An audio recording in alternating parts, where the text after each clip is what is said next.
Good morning out there, everyone.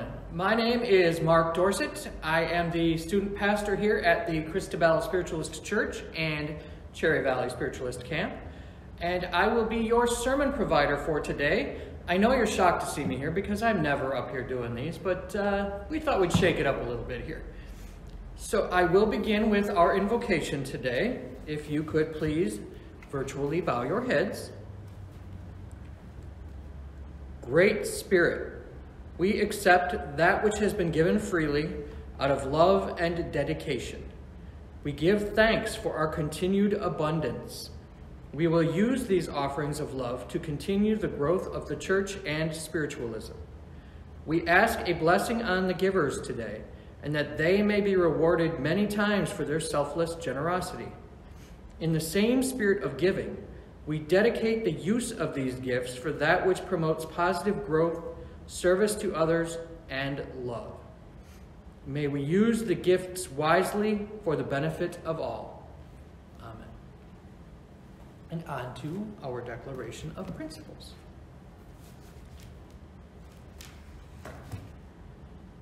We believe in infinite intelligence. We believe that the phenomena of nature, both physical and spiritual, are the expressions of infinite intelligence. We affirm that a correct understanding of such expression and living in accordance therewith constitute true religion. We affirm that the existence and personal identity of the individual continue after the change called death. We affirm that communication with the so-called dead is a fact, scientifically proven by the phenomena of spiritualism. We believe that the highest morality is contained in the Golden Rule. Do unto others as you would have them do unto you. We affirm the moral responsibility of individuals and that we make our own happiness or unhappiness as we obey or disobey nature's physical and spiritual laws. We affirm that the doorway to reformation is never closed against any soul here or hereafter. We affirm that the precepts of prophecy and healing are divine attributes proven through mediumship. Now, before I officially begin with my sermon today, this is the pledge break portion of our service, where I do say and I do ask that you please help us with the upkeep here, even though we are going virtual right now. As you can see, I'm broadcasting to you from our chapel, and we do still need some assistance to maintain the chapel, to keep the lights on, keep the doors open, so that we do have a place for you to come back to when our COVID-19 lockdown happens to be over. So if you could please see your way clear to help us to provide an offering to help the church, we would greatly appreciate it. Underneath this sermon, linked below this sermon, you will find in the comments that we will have a link to our virtual offering plate. If you could please see your way clear to assist us with that, it would be greatly appreciated. We do thank you for your help. So,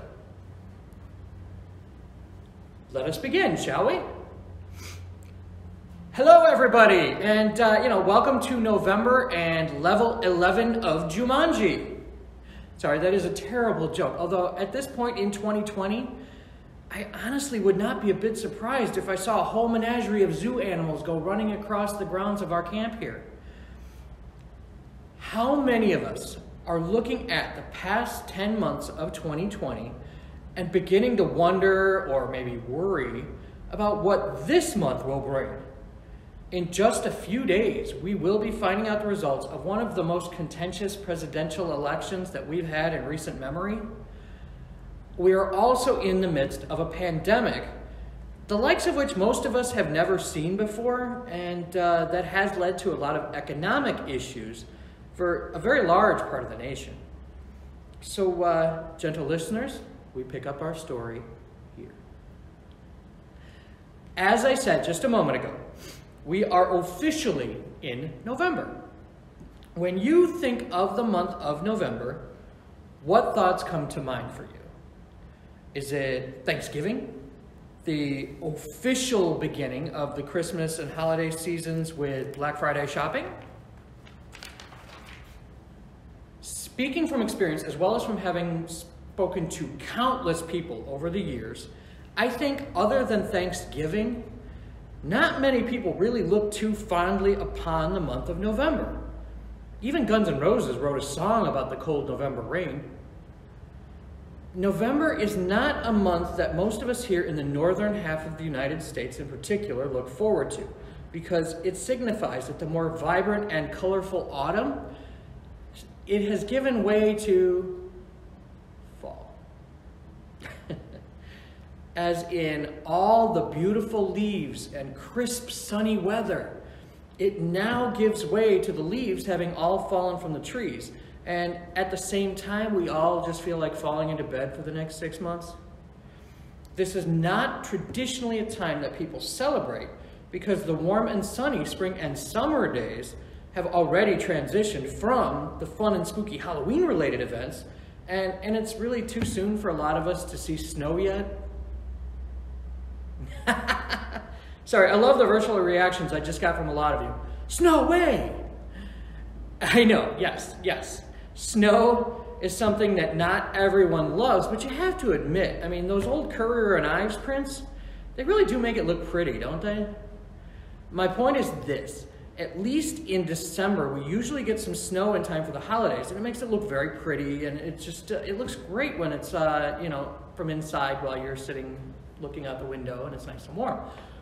But the weather in November is usually just blah. And that's my technical term. Cold, gray, and damp, but without the fun of being able to go ski or toboggan or ice skate or, whatever winter activities that you enjoy. Even if that means, sitting in front of a warm fireplace with a hot cup of cocoa. Actually, a good cup of hot chocolate sounds really good right now, doesn't it? I could do with that. So I can hear you all already. Why am I standing here talking about November and just what wonderful weather we always have? I'm trying to depress you, right? No, not at all. It's not my intention. As a matter of fact, I'm going to bring this around entirely differently right now. I truly feel that this time of year gets a bad reputation. Yes, it can be dark. Yes, it can get dreary. But hey, for one thing, we got an extra hour of sleep last night. Or, for those of us that Hypnos forgot to visit, it is an extra hour to stare long into the abyss, but you know what? That can be fun too. Also, traditionally, we are now at the end of the harvest season. It is a time to rest and prepare, not only for the holidays, but it's also a time of preparation for that wonderful hibernation that winter brings. It is not a time of mourning for our lost summer, but a time of joyful reflection and preparation for the beauty of winter. I see November as being gatekeeper of the slumbering winter months. It is a month where the leaves have shed where the trees have shed their leaves and are giving the ground a wonderful coat of many colors to help keep the earth warm. It is also a way to provide a blanket for all the animals to be safe and protected from the elements, while those trees lie dormant and asleep until awoken by the arrival of spring. So if you think about it, Mother Nature is providing a coat of many colors for the ground. As Sylvia Rylant said, in November, the trees are standing all sticks and bones. Without their leaves, how lovely they are. Spreading their arms like dancers, they know it is time to be still. Sorry, I really like that. Speaking of still, November is the perfect time to be still. to reflect and to look back on those wonderful experiences of summer and the joy, warmth, and love that it brings, and hold that love, hold that joy, hold that happiness in your heart. And while you are doing so, also look forward to Thanksgiving. It's a day that should live in our hearts year-round, honestly. But for us, you have to remember that it is more than a time to just eat too much delicious food and then fall asleep in front of the television. Sorry if anybody feels attacked right now. What I'm actually referring to when I talk about how we really should carry Thanksgiving with us year-round is that it is of the utmost importance to live every day and live day to day with an attitude of gratitude. Be thankful for the blessings you've been given. Do yourself a favor and take just a few moments every day to cultivate that particular attitude of gratitude. Now, put a little bit differently, but much more eloquently, I once read an interview with Henry Rollins. Yes, that Henry Rollins, in which he said, "The month of November makes me feel that life is passing more quickly. In an effort to slow it down, I try to fill the hours more meaningfully." And I really thought this was a brilliant way of describing how I've always seen November. It's a month to try and fill your time more mindfully, more peacefully, and more joyfully. November is absolutely the perfect time to become more introspective, more thoughtful, and to reflect. Now, reflect on what, you might ask? Okay, maybe you didn't ask, but I'm going to tell you anyhow. Reflect on all the thoughts and feelings you are experiencing. Crazy, right? To think about everything that you're going through and where you've been. You know, because we all feel the year winding down and we are watching the changes to the weather, we instinctively understand that all things must end, including our lives here. I know a lot of people for whom the month of November has become a time of mourning, not only because winter is coming, but because as they look outside their windows, they no longer see the verdant greens of spring, the beautiful flowers that are summer's courtesy, or even the fiery display the trees put on at the height of autumn. The natural world around us is making preparations for its own hibernation, its own time to allow a transition to what many people mistakenly see as a time of death and decay. While it is true that this time of year many plants will wither and die, it is not a time of sadness. Mourn not the loss of that summer foliage. Rejoice in the fact that it will return next year in a new and beautiful form. It always does. We are all part of something much bigger after all. And, you know, the wheel in the sky keeps on turning. Don't know where I'll be tomorrow, but I do know that I am going to keep the mindset that no matter what November brings, I will embrace it with open arms. How many of you out there are with me on that? No matter what the month of November brings, we embrace whatever change comes this month. As we are reminded daily, Heraclitus was onto something when he said that change is the only constant in life. Even if you are not aware of who originated that saying, we are all familiar with the quote. I mean, I truly believe that this is truth. We see the constant motion of the universe, of the physical world around us, even the constant change that each and every one of us go through as we inhabit our physical forms. Every day, something is delightfully different. Even on those days when we just want to hide under the covers because we've had things go every which way but loose, we can still find something positive from the experience. I cannot count the number of times that I personally have had to look for the silver lining for someone who has only seen the clouds. Sometimes it's just a matter of you're going to learn and grow so much from getting hit by that bus. You know, it's not easy learning, but they are learning and growing, and that is always a positive thing. Other times, it's more about helping people understand where they were responsible for their lives and for the consequences of their actions and how to move forward more positively. Well, if it isn't the consequences of my own actions.